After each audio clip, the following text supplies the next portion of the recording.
What's up, guys? I'm Jason, Captain Nasty of Anchored in Muscle. I am a real life boat captain, also a trainer and nutrition coach. And what I do is find ways to help people for free, like making YouTube videos or educational posts on social media. Today, I want to stop by and talk a little bit about carbohydrates because, man, that's all you ever hear about. You got to go low carb, no carb, carb cycling, keto. Stop, people. Let's talk about carb management. I mean, after all, at the end of the day, all of those things are tools. They are techniques, but are they going to work for you? Are they going to work for the next person? Are they sustainable over a lifetime? Are you really going to stop eating carbs today and never, ever eat another carb in your entire life? I don't think so. So, I mean, let's just put some common sense in here real quick and see if I can't help you out, give you some things to think about, some tips on managing your carbs. All right, guys, for any of you out there who are counting calories, carbs is 4 calories per gram, just like protein, fat being 9 calories per gram. Now, the first thing I'm going to tell you is it all comes down to the source of your carbohydrates. Now, you've probably all heard the term simple carbs or complex carbs, right? Well, your body has a certain process it has to go through to break down those carbohydrates, and it affects your body in different ways depending on what the source of the carbohydrate is. Now, your simple carbohydrates on a molecular level now, you know, way down there on tiny people land, is 1, 2, or 3 molecules. All right, your complex carbs are being made up of 10 or more in a chain. So what happens in your body has to, it can only deal with 1 molecule at a time. So those longer chains, it has to break those off of the chain and use them one at a time. So, you know, think about it like, I don't know, cotton candy or chocolate. It melts in your mouth, right? Well, that's the first stage of digestion of carbs. Your saliva starts breaking that down immediately. So, you know, think of it in terms of liquefied. If it can liquefy almost immediately, it can be taken up into your blood system immediately. And anytime your body senses a blood sugar level of above 110, it seeks to remove that blood sugar out.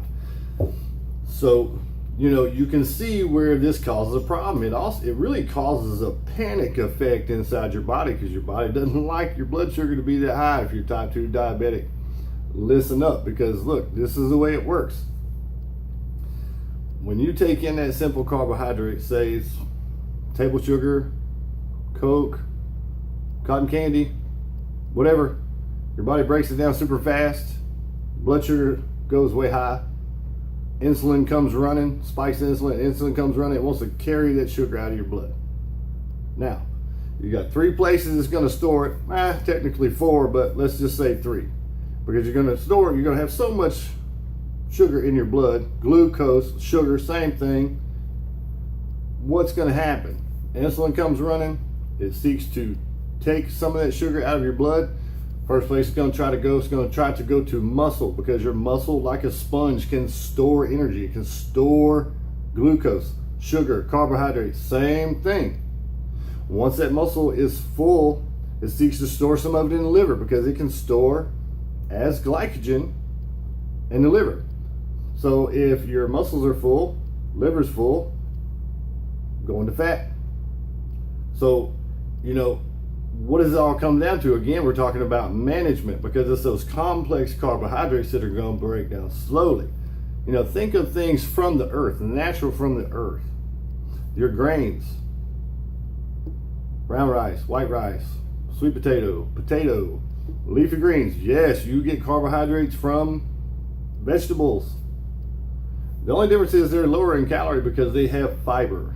Fiber slows the digestion of carbohydrates. So again, management. How much are you eating? When are you eating? What is the source? This is called management, okay? What I'm going to recommend to you is that you figure out what your daily carbohydrate intake should be. Plenty of apps out there. You can contact me. I'll help you figure that out. Take that total for the day, break it down up into smaller meals. Eat foods as close to their natural state as possible. Because, I always like to say, is there an X factor? Is a potato always a potato? Because think of it, go back to think of that cotton candy effect. Now, in a common sense approach, just think about this. If you were to eat a raw potato versus a baked potato versus mashed potatoes, which one of those three is going to break down the fastest? The mashed potatoes are already a mush. Shit, it's damn near liquid. So that's going to have a greater effect on your overall blood sugar, which is then going to spike insulin. It's going to try to carry it to the muscle. If you're not doing anything, if you're a pretty sedentary person, you're not working out, you're not on the treadmill, you don't have a very daily active job, chances are the muscle's already full of glycogen. So it's going to bounce off that muscle, try to go to liver. Again, you're not very active, you're not working out, not on a treadmill, don't have an active job, liver's full, go to fat stores. So what you want to do is you want to eat those complex carbs spaced out evenly throughout the day so that they are more time released, if you will. They break down slower so it doesn't flood your blood with glucose all at one time, causing that cascade effect to the storage sites. And again, listen up, type 2 diabetics. Listen up, because this is your problem. That comes down to insulin resistance. What's insulin resistance? It means those receptor sites on that muscle cell are no longer receiving the signal. It's like a key. Insulin's the key, and the lock is wore out. So now you're insulin resistant. So what happens then? Can't get in the muscle. Let's go to fat stores. Remember that. Think about it. So all right, guys, I hope this has helped. Think about managing your carbs. Try to eat things as close to their natural state as possible. Remember that your vegetables have fiber, so fiber slows the digestion of carbohydrates, and it all turns to sugar. Management is key. But you go try to restrict your carbs, go low carb, no carb. Can it be done? Certainly. But how long can you manage that for? Trying to cut out your carbs has, it can be done for short periods of time. It can be managed if you are well educated. But if we're talking about the average Joe, how long are you really going to go without it? Do you understand how many physical, emotional, mental issues that can come from trying to cut out all your carbs and never eat them again? So you cut out all your carbohydrates. Now I'm never drinking a Coke because it's got sugar. I'm never eating chips. Carbohydrates break down real fast. Never eating Twinkies. Carbohydrate, sugar breaks down real fast. Insulin spikes. Never gonna eat any of that stuff again. Do you realize you could almost be in like a ketogenic flu? Headaches, fatigue, all sorts of problems. And then you really and truly want all that shit, but I'm never gonna have it, because if I have it, then I'm gonna stay fat for the rest of my life. You realize all of a sudden, before you know it, you're gonna crack probably.